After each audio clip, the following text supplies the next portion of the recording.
10वीं कक्षा के लिए हिंदी सौरभ का कई दोहे जो रहीम का है। रहीम के दोहे पढ़ने से पहले हम उनके बारे में थोड़ा जानकारी ले लेना चाहिए। रहीम का पूरा नाम अब्दुल रहीम खानखाना है। उनका जन्म सन 1556 में हुआ था। वे अकबर के अभिभावक बैराम खां के पुत्र थे, यानी रहीम के पिता बैराम खां अकबर के अभिभावक थे। शाही महल में उनका बचपन बीता। शाही महल, राजमहल मतलब रहीम जब छोटे थे तो उनका बचपन शाही महल यानी राजमहल में बीता। बाद में उन्हें गुजरात की सूबेदारी मिली। गुजरात एक राज्य है, वहाँ की सूबेदारी मिली यानी वहाँ का मुख्य बन गए।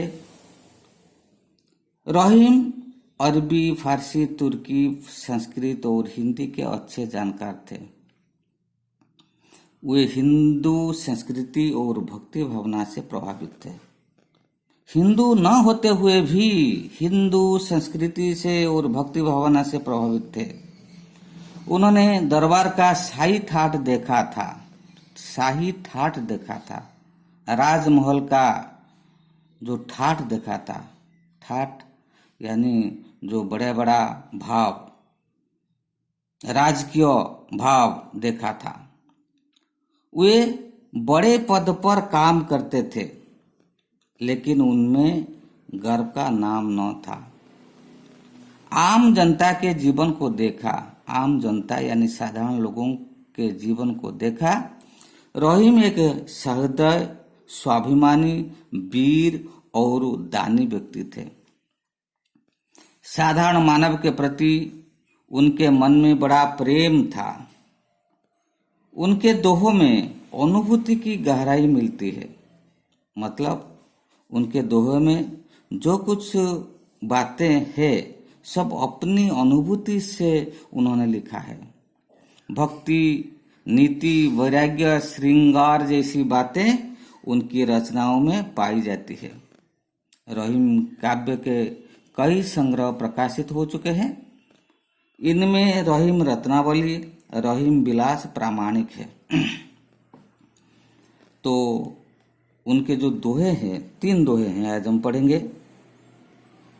तरुबर फल नहीं खात है, सरबर पियहि न पान, कई रहीम पर काज हित, संपत्ति संचय सुजान।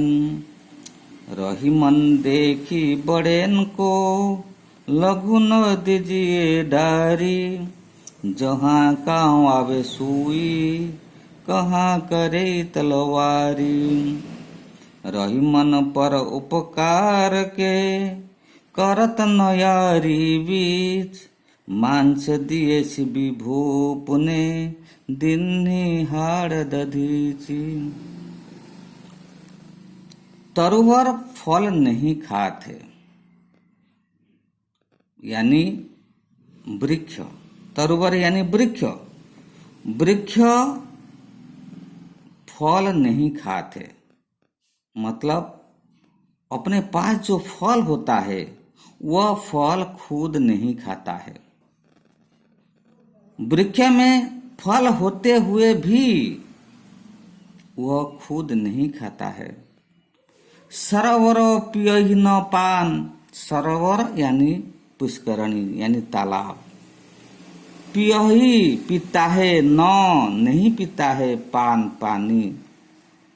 सरोवर में यानी तालाब में बहुत पानी होता है, लेकिन सरोवर खुद इसे नहीं पीता है। तो ये तरुवर फल नहीं खाता है, सरोवर पानी नहीं पीता है। ऐसे क्यों? क्योंकि ये दोनों अपने के लिए नहीं, दूसरों के लिए संचय करते हैं। क्योंकि तालाब का पानी का काम दूसरों के लिए होता है और पेड़ का जो फल होता है वो भी दूसरों के लिए होता है। ये परोपकार के लिए होता है। दूसरे लोग फल खाते हैं, दूसरे लोग पानी पीते हैं, लेकिन तरुवर या सरोवर वो खुद व्यवहार नहीं करते हैं। तो रहीम क्या कहना है? कही रहीम, रहीम कहते हैं, रहीम क्या कहते हैं? पर काज हित, पर दूसरों का काज कार्य, हित हित मतलब दूसरों का हित कार्य के लिए, मंगल कामना कार्य के लिए संपत्ति संचय सुजान। सुजान यानी उत्तम लोग, ज्ञानी व्यक्ति, पंडित, ज्ञानी, ये सुजान होते हैं। उत्तम लोग संपत्ति संचय करते हैं, अपने वित्त को संचय करते हैं। क्यों संचय करते हैं? परोपकार हित, दूसरों के हित काम के लिए वह संपत्ति संचय करते हैं। लोग क्या करते हैं? जो संपत्ति संचय करते हैं अपने के लिए, अपने बाल बच्चों के लिए संपत्ति संचय करते हैं। लेकिन जो सुजान होते हैं यानी जो ज्ञानी लोग होते हैं, वह जो भी कुछ धन कमाते हैं वो अपने के लिए नहीं, वो दूसरों के हित के लिए संचय करते हैं। यानी इससे परोपकार की भावना है, और परोपकार एक महान कार्य है, जैसे तरुवर और सरोवर। तो तरुवर और सरोवर ये दोनों के साथ सुजान का तुलना किया गया है। रहीमन देखी बड़ेन को, लघु न दीजिए डारी, जहाँ काम आवे सुई, कहा करे तलवारी। रहीमन देखी बड़ेन को, रहीमन कहते हैं, रहीमन क्या कहते हैं? देखी बड़ेन को, बड़ों को देखकर, लघु न दीजिए डारी, लघु यानी छोटा, छोटों को डारी देना नहीं चाहिए, दूर कर देना नहीं चाहिए। क्योंकि हमारे जो लोग होते हैं, तो यहाँ पे धनी के लोग होते हैं और छोटे लोग भी होते हैं। हमारे छोटे हो या बड़े हो, दोनों मित्र होते हैं। कभी कभी क्या होता है, बड़े बड़े मित्रों को देखकर हम छोटे को अनादर करते हैं, अवहेलना करते हैं। तो रहीम का कहना है ऐसा करना नहीं चाहिए, क्योंकि बड़ों को देखकर हम छोटों को अनादर करना नहीं चाहिए। इसके लिए उन्होंने एक उदाहरण दिया है, जहां काम आवे सुई, सुई जो कपड़ा का सिलाई किया जाता है, सुई, छुंची, तो सुई का काम होता है कपड़े को सिलाई करना। अगर हमारा कपड़ा फट जाता है तो वहां पे एक सुई की जरूरत होती है। इस छोटे काम के लिए सुई की सहायता ली जाती है। तो रहीम का कहना है, इस काम के लिए अगर एक तलवारी दी जाती है, कहा करे तलवारी, तलवारी क्या कर सकता है? कहा करे क्या कर सकता है तलवारी? यानी कपड़े को सिलाई करने के लिए सुई की जरूरत होती है, उस समय तलवार की जरूरत नहीं होती है। यानी सुई एक छोटा चीज होता है, तलवार एक बड़ा चीज होता है। जब छोटों का काम आता है तो बड़ों से वो काम नहीं किया जा सकता है। तो कहने का मतलब होता है, हमारे समाज में जो दोनों का अलग अलग महत्व होता है, छोटों का हो या बड़ों का, दोनों का महत्व अलग अलग होता है। तो हम किसी को अनादर करना नहीं चाहिए, दोनों का महत्व होता है, इसीलिए हम सभी को अपनाना चाहिए, चाहे वो बड़ा हो या छोटा हो। क्योंकि बड़ों से जो होता है छोटों से नहीं होता है, छोटों से जो काम होता है वो काम बड़ों से नहीं होता है। दोनों की महत्व समाज में है। इसके बाद आता है, रहीमन पर उपकार के करत न यारी बीच। रहीमन कहते हैं पर उपकार के, दूसरों का उपकार करते समय, करत न यारी बीच करत न नहीं करना चाहिए। यारी मतलब दोस्ती। दूसरों का उपकार करते समय दोस्ती का भाव नहीं देखना चाहिए। जो उपकार आजकल करते हैं वो क्या करते हैं, अपने लोगों के लिए उपकार करते हैं। जो अपनी मित्रता है, अपने लोग हैं, उनके लिए वो उपकार करते हैं, दूसरों के लिए उपकार नहीं करना चाहते हैं। लेकिन रहीमन कहते हैं उपकार तो उपकार होता है, चाहे वो अपना हो चाहे पराया हो। जिनकी सहायता की जरूरत है उनको हम सहायता देना चाहिए।